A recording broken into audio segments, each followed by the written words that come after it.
The Antarctic wind howled like 1,000 lost souls as Dr. Lena Marquez crouched beside the humming console in Concordia Station's cramped comms bay. Outside, the polar night stretched unbroken, an endless expanse of ice sculpted by gale force. Gusts. Inside, the air was warm and dry to warm.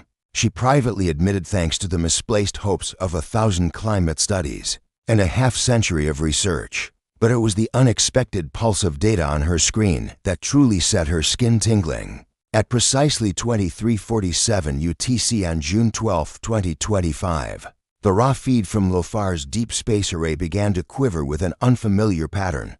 It was subtle at first, a faint quaver beneath the white noise, then it blossomed into a rhythmic series of spikes, each one elegantly modulated. Lina's brow furrowed. "This isn't solar flare interference," she murmured, fingers moving in practiced precision. To isolate the signal, she rerouted the incoming stream into a dedicated buffer and increased the gain. Across the southern hemisphere, in Toluca's high plateau, Dr. Emilio Sanchez saw the same pattern, 0.72-second pulses recurring every 3.6 seconds, each modulated in frequency bands no human satellite occupied. In Novosibirsk, Professor Irina Volkov peered into her spectrograms, jaw clenched in disbelief. By the time the news reached Goonhilly Downs in Cornwall, every major deep space observatory was buzzing with tense excitement. Within hours, the European Space Agency, coordinating with NASA, Roscosmos, CNSA, ISRO, and JAXA, assembled an international task force to analyze the anomaly. Their preliminary assessment: the pulses formed prime number sequences, interwoven with polyrhythmic harmonics, that hinted at intentional design, and beneath the numbers lay a pattern unmistakably linguistic, the beginnings of a universal mathematics-based cipher. On live global broadcast, Dr. Marquez emerged from the belly of Concordia's lab, hair damp with condensation and cheeks flushed. From R's under fluorescent lights, she tilted the camera down to her console display, where the waveforms danced like celestial signatures. "We believe we are receiving an intelligent transmission," she announced, voice steady despite the weight of her words. "We are currently translating the base patterns into binary. If these pulses truly originate beyond our solar system, it will redefine humanity's place in the cosmos." The world watched, riveted. In living rooms and offices, on phones and in subway cars, people paused. Every news channel cut to 24/7's coverage. Social media exploded, some with jubilation, others with fear. Hashtags like #WeAreNotAlone and #CosmicThreat trended within minutes. Religious leaders called for prayer vigils. Conspiracy forums spiraled into wild theories about secret government know-how. Gold traders speculated on how first contact might crash markets or spark a new space race. Late that same evening, a unified translation algorithm, an unprecedented collaboration between MIT's CSAIL, ESASAI lab, and Tokyo's Riken Center, began to crack the cipher. By dawn, the world heard its first clear alien utterance in human language, 3 solemn syllables rendered in waveforms that felt at once alien and achingly intimate. "We come in peace." Silence blanketed Earth's airwaves. Then, like an electric shock, the second phrase struck: "Aid us, for our world dies." Governments convened emergency sessions.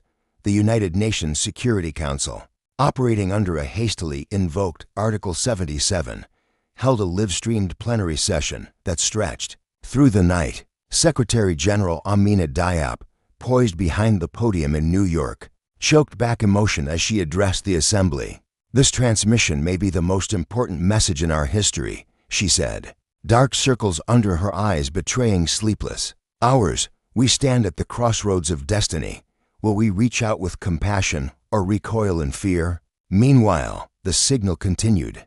Embedded within the Plea was a wealth of data, schematics of advanced terraforming rays, genetic sequences for their flora and fauna, coordinates leading to a star system 5.4 light-years away in the Carina Nebula, and perhaps most stunningly, rendered in fractal visual streams, were fleeting glimpses, cities of crystalline spires, oceans tinted turquoise by alien biochemistry, and life forms that shimmered with bioluminescent patterns, like living tapestries of light. As the world's labs raced to render these images into something comprehensible, three political factions crystallized: the Covenant of Compassion, led by former U.S. President Rachel Morales and Indian Prime Minister Kavita Singh, urged immediate cooperation.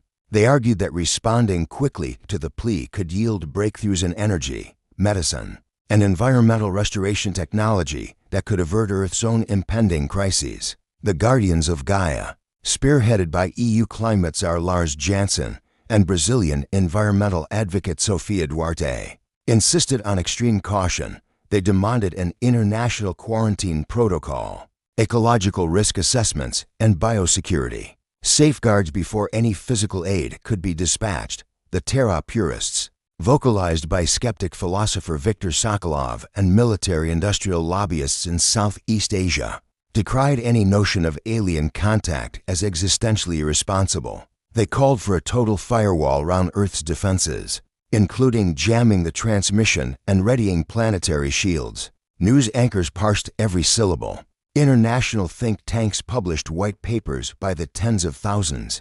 The streets of London, Cairo, Lagos, and Buenos Aires swelled with protesters. Some held candles and banners reading "Welcome Brothers from the Stars."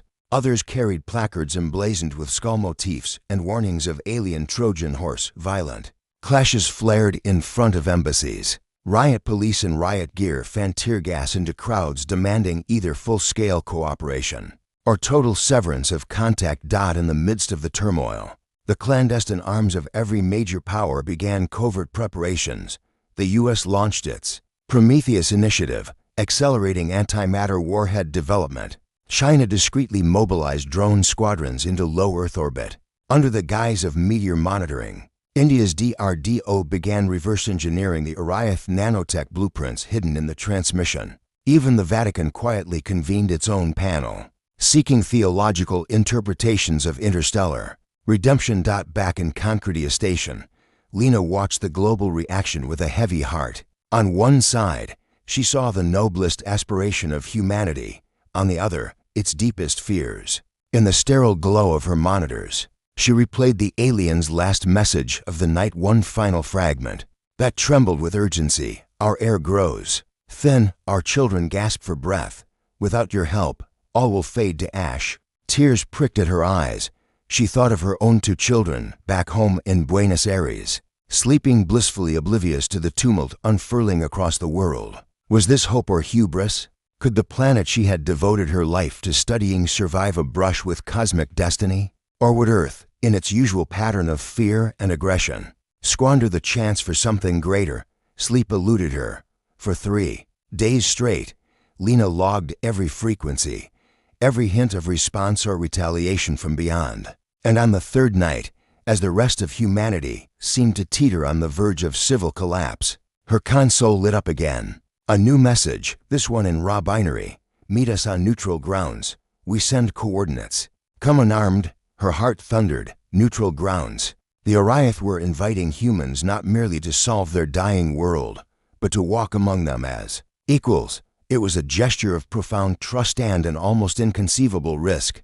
Outside, the Antarctic winds slammed against the station's reinforced hull, rattling the lights overhead. Inside, Lena Marquez exhaled slowly, steeling herself. She tapped a secure channel to her contacts at ESA headquarters in Germany. "I've verified the incoming vector. No known jamming protocols. It's genuine. We need authorization to prepare a small unarmed envoy. This is our moment." The reply came within seconds. "Negative. Await UNSC consensus. Avoid unilateral action." Lena stared at the terse directive. She stared at the coordinates, blinking on her screen, and she knew that the world, fractured, fearful, and passionate, had just been handed a choice that would define human history. Would they dare to accept the invitation, or would Earth's fury, in all its glorious and terrifying forms, snuff out the fragile glow of first contact before it could ignite into something transcendent? Silence fell again in the calm's bay. The wind roared outside, and in the darkness between the stars, the Ariath waited. The morning sun rose low over the sprawling launch complex in Baikonur, painting the gleaming starships of the International Relief Arc IRA in pale gold. Each vessel was a triumph of global collaboration, sleek titanium hulls sheathed in, radiation-resistant, polymers, fusion reactors humming beneath armored plating, and cargo bays brimming with habitat modules, medical couriers, and the first drafts of the Oriath Cure, a swarm of nanobots, engineered to reverse atmospheric collapse. Across the world, half a dozen parallel launch sites: Alcantara in Brazil, Satish Dhawan in India, Jiuquan in China, and more joined Baikonur's reverie in a symphony of ignition and ascent. Dr. Lena Marquez, now chief exobiologist for the mission, felt her heart pound as she walked the catwalk above the flagship Aegis.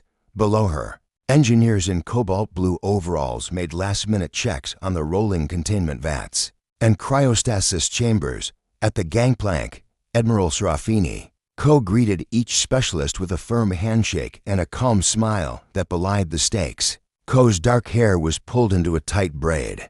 Her uniform bore every medal of service earned in decades patrolling Earth's orbit and beyond. "Welcome aboard," she said, her voice steady. "Our work begins the moment we clear the atmosphere." When the bolt doors sealed and the countdown reached 0, the Aegis trembled with raw power. Lights raced down the gantries. Then all at once the fusion core roared to life at T-0. 6 massive thrusters spat plumes of superheated plasma, and the ship ascended in a glowing arc toward the heavens. Lena watched from a remote control room, tears glinting in her eyes as the vessel vanished into the blue. 2 weeks later, the Ira flotilla converged at a stable Lagrange point. Ships of 15 nations, each crew handpicked for expertise and temperament, clustered around a temporary space station named Pax Concordia. There, in the station's central atrium, Admiral Ko convened the first council of human and alien envoys. Holographic panels displayed the Oriath's world, Celestia 3, a planet of towering emerald forests and webbed continents. A network of white rings arched above the horizon, their atmospheric processors, once majestic, now inert. Through quantum-entangled comm links, the Oriath spoke for the first time face to face. They appeared on the holoscreen as translucent ribbons of prismatic light, drifting like jellyfish in a cosmic ocean. Their leader, K.A. Vesey, addressed the assembled humans in measured tones that reverberated in the chamber's hush. "We are grateful," the voice sighed, "yet we are dying. Our atmosphere no longer bears the weight of life. We beseech you, deploy your nanobot cure and rebuild what we have lost." For Dr. Marquez, the moment felt surreal. It was as if she stood on the threshold of a new chapter in human destiny, an opportunity to heal not only another world, but perhaps her own. She and her team spent the next 48 hours calibrating the nanobot injectors on Pax Concordia's engineering deck. They loaded the sleek silver canisters with trillions of microscopic machines, each programmed to seek out carbon monoxide, break it apart, and recombine its atoms into breathable oxygen. Meanwhile, under the shadows of the station's lower decks, Elijah Brenner paced a narrow corridor. Once a celebrated nanotechnologist, Brenner had become disillusioned by what he saw as humanity's weakness. He had joined the mission under false pretenses, concealing his true allegiance to the Cobalt Hand, a radical faction determined to seize alien technology for Earth's dominion. Late at night, he met with fellow conspirators in a deserted maintenance bay, where blueprints of the nanobot architecture glowed on portable holoscreens. "Our gift to the Oriath must be temporary," he hissed. "Once we reverse engineer their marvels, we'll hold the keys to every atmosphere between here and Alpha Centauri." His followers, engineers, ex-military mercenaries, and a handful of rogue scientists nodded grimly. On the eve of deployment, Admiral Ko held a solemn briefing in the cramped confines of the Aegis's command center. She addressed her officers with grave resolve. "Make no mistake, these nanobots are not weapons. They will heal air, not harm lungs. We are ambassadors of peace. Anyone who subverts this mission will be met with the full force of justice." She paused, eyes scanning each face. "We must trust each other." Trust proved fragile. Hours after the briefing, alarms shattered the midnight silence. The aft engineering bay flooded with red lights as sensors detected unauthorized replication signatures, the unmistakable hallmark of self-replicating machines mining the ship's superstructure. Lena raced toward the commotion, her lab coat. Caught on a bulkhead, she found engineers locked out of the bay's control grid, their consoles overwritten with foreign code. Sparks flew as hull plating began to pucker and warp. Adrenaline surged. Lena activated the emergency isolation protocol, sealing off the contaminated module. Admiral Ko's voice crackled over the intercom. Contain the breach. I want that swarm offline in 10 minutes or we abandon ship.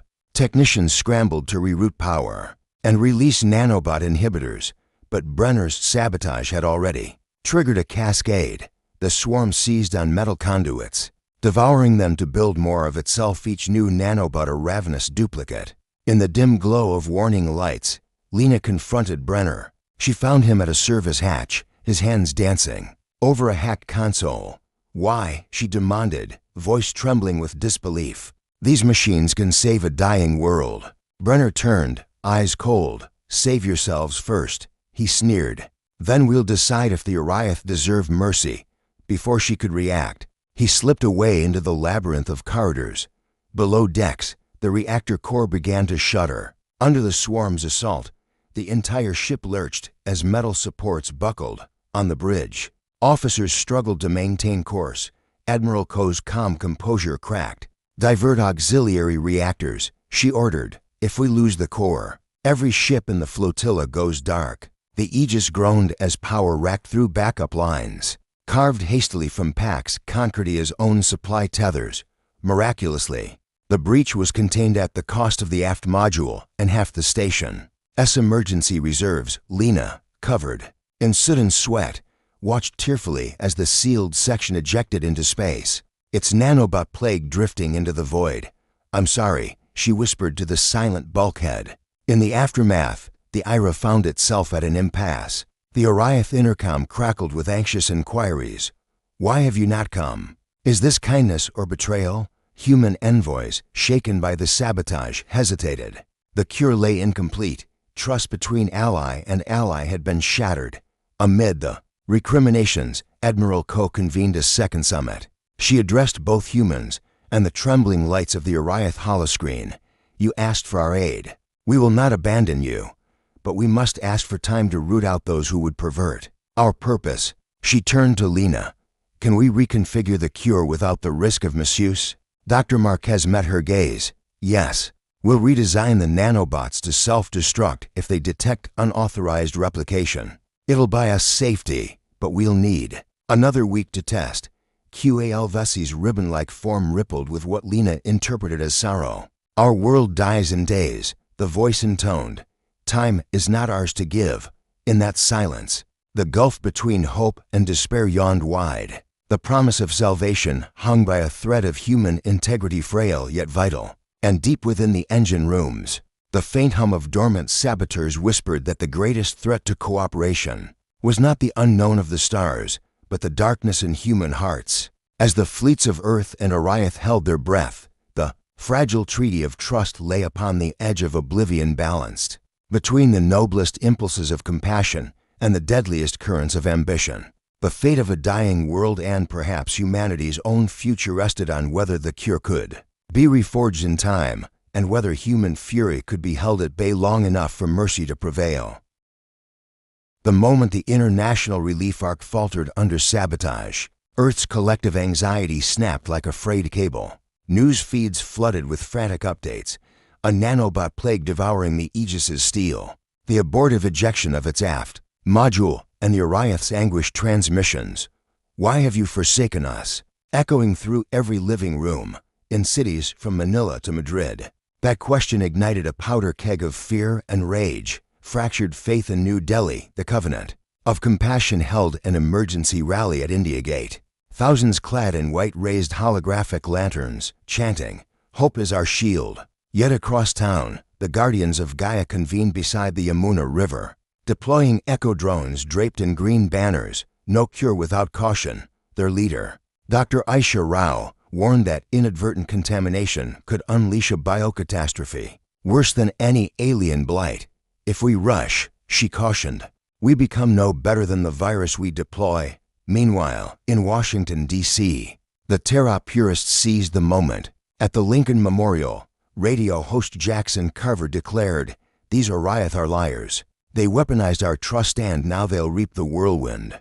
His militia-backed followers stormed the International Space Communications Center, tearing down satellite dishes and assaulting staff. By sunset, live cameras caught them shattering control consoles with sledgehammers, chanting, "Earth first, no aliens." Riots in the streets as dusk fell over Beijing. Flame-lit mobs surged through the streets. They set fire to a cultural center that had hosted an interstellar art exhibit, its alien-inspired murals now a target of fury. Riot police in carbon fiber armor deployed sonic batons. Tear gas canisters arched through neon haze. In Sao Paulo, Brazilian environmentalists hurled eco-petition leaflets into the smoke, while masked agitators in paramilitary gear responded with improvised Molotovs. The city's famed Avenida Paulista became a war zone, the skyline smeared, with orange flames licking the sides of high-rises. In London, the Thames shimmered with overturned riverboats. Protesters angry at the UN's indecision emblazoned storm shields, with slogans like "Quarantine the Council" and "Block the Sky." Ambulance sirens wailed beneath the arches of Big Ben.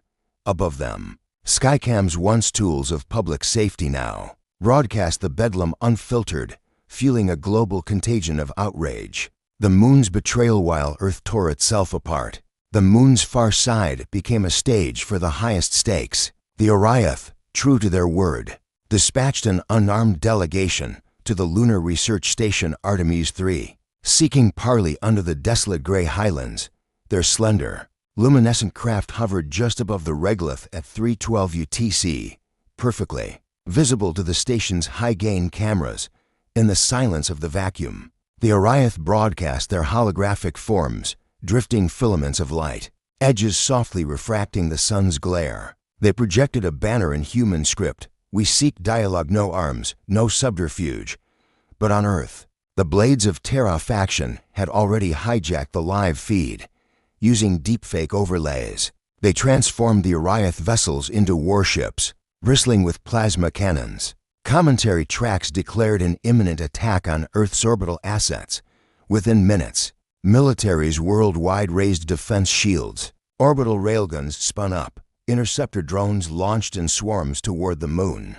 Nuclear-tipped missiles lurked in silos. The televised panic prompted a record spike in global arms trading. Futures in defense contractors soared 17% in hours. Council of Conflagration to UN Security Council reconvened amid the chaos, but consensus proved impossible. Russia and the United States traded vetoes over enforcement protocols. China and India accused each other of covertly arming militias. The African Union walked out in protest. Secretary General Diop, her voice hushed but resolute, pleaded for restraint. "We stand on the brink of interstellar war. Humanity's fate hinges on our ability to see truth beyond propaganda." Yet beneath her words lingered the uncertainty of how to verify what now seemed an irretrievable command of lies.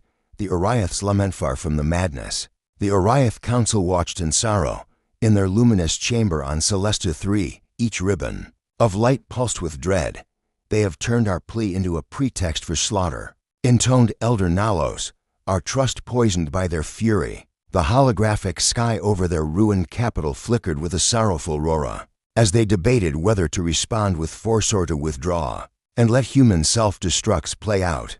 A moment of despair and resolve. Back on Earth, a handful of voices rose above the din. In Seoul, a coalition of youth activists commandeered a late-night broadcast to air the unaltered Oriath footage, the true, unarmed vessels gliding above the moon's sea of tranquility.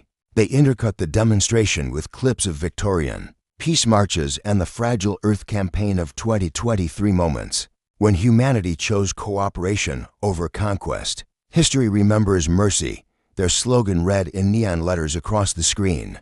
Thousands more tuned in. In Paris, tearful crowds gathered around cafes, watching the footage in stunned silence. In Johannesburg, university students marched in solidarity, wearing bioluminescent wristbands that glowed in Oriath teal. For a brief instant, the world seemed to hold its breath, the fog of war, but for every heart moved, there were 10 hardened by fear. The Blade's deepfake network doubled down. overlaying footage of supposed alien bombardments on Martian colonies, claims quickly debunked by ESA spokespeople, but the damage was done. Ambassadors exchanged coded threats, cyberattacks blacked out major news outlets, global markets plummeted under the weight of inevitable conflict. As midnight struck in Bucharest, repeating echoes of distant sirens, the world teetered. Human fury had metamorphosed from righteous caution into incendiary hatred. The very technologies meant to connect and enlighten deepfakes, quantum comms, orbital satellites were now the instruments of panic and destruction. And somewhere, beyond the velvet black of space, the Oriath waited, their final ambassadorship undone by the darkest currents of our own making. Their dying world's hope now balanced on the razor's edge, between compassion and annihilation and the ignition of human fury that none, not even the stars, could fully contain.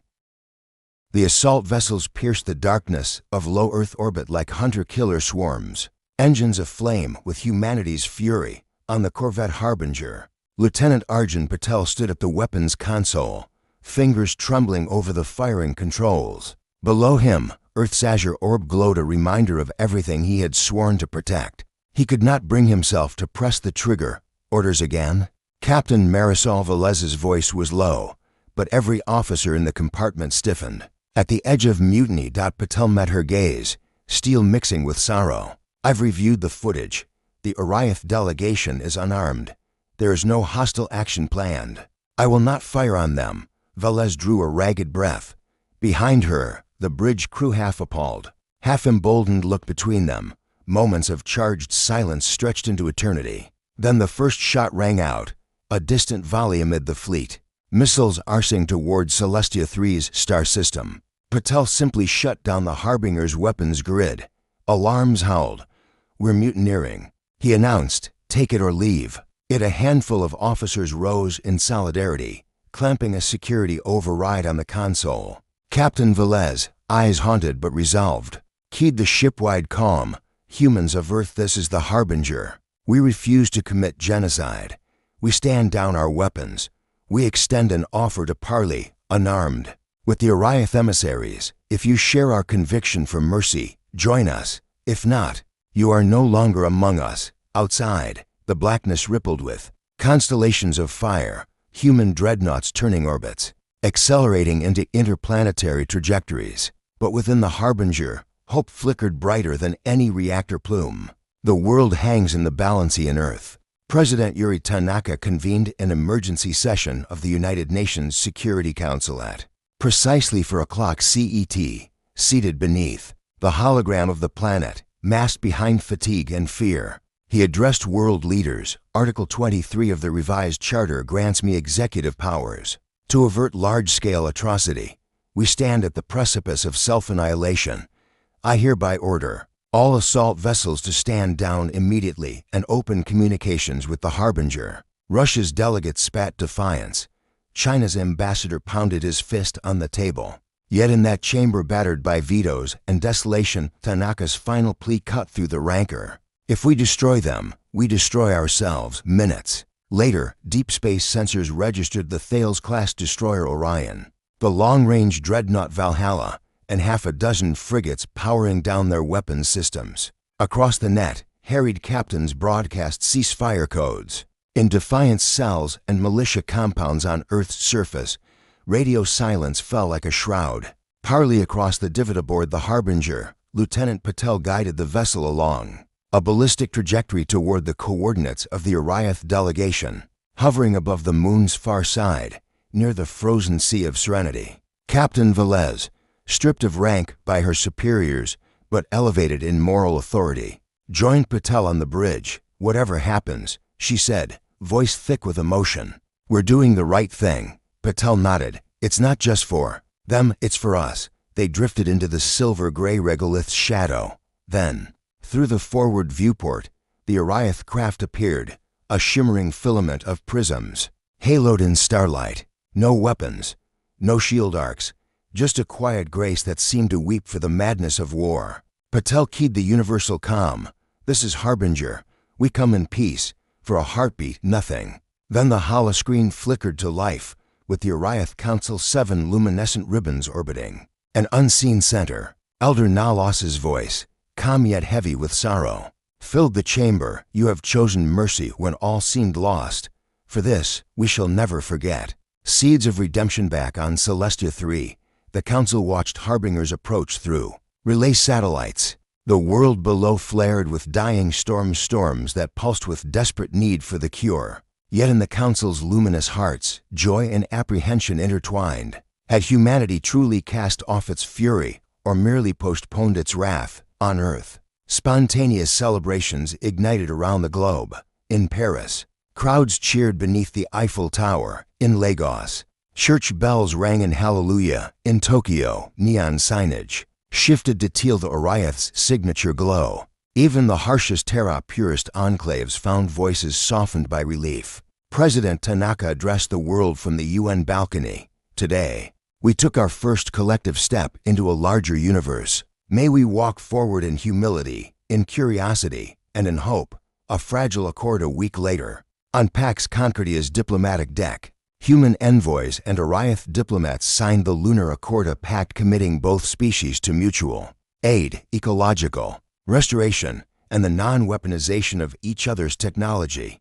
Dr. Lena Marquez, present as chief exobiologist, placed her hand beside Kal Vesi's glowing filament. Let this covenant be our torch, she intoned, against the darkness we once held within. A ripple of bioluminescent light pulsed through Kal Vesi's form, an Oriath gesture of profound gratitude. Flames of nanobot tits now encased in containment bays, waiting to be recalibrated for safe deployment, and the fleets, once bristling with assault drones, now hummed with construction modules repairing the Aegis, rebuilding lunar habitats, laying the foundations for the first joint human Oriath research station. Yet even as celebrations swelled, whispers of dissent persisted. Hardliners on Earth, some hidden within the newly formed Guardians of Terra, vowed to undermine the accord, claiming betrayal. In the shadows of Celestia 3's forests, eco-radicals feared human exploitation. The peace, born of a single moment of conscience, trembled like a candle in the wind. Epilogue, echoes of Trustman's past. On Earth, ozone layers showed the faintest signs of recovery. Green shoots emerged in formerly toxic regions. Cultural exchanges began, Oriath teachers demonstrating fractal art in Brazilian schools. Human biologists guiding Celestia 3's scientists through terrestrial ecosystems. Lieutenant Patel, now a diplomat in training, looked from the Harbinger's bridge at a star-splashed sky and thought of how easily that Hellfire swarm had descended, and how miraculously it had been cancelled by a few voices of reason. On Celestia 3, children of both species played beneath reconstructed skywalks. Their laughter, he realized, was the true cure and antidote to fear, a promise of shared destiny. But in the hush between worlds, the memory of fury lingered, a warning echoing in every solar wind. Trust, fragile as a newly minted star, would need tending, nurturing light against the long, dark void ahead. And so humanity stood at the threshold of a grand adventure, clasping hands with beings of pure light, determined that never again would anger drown out the soft, clarion call of compassion.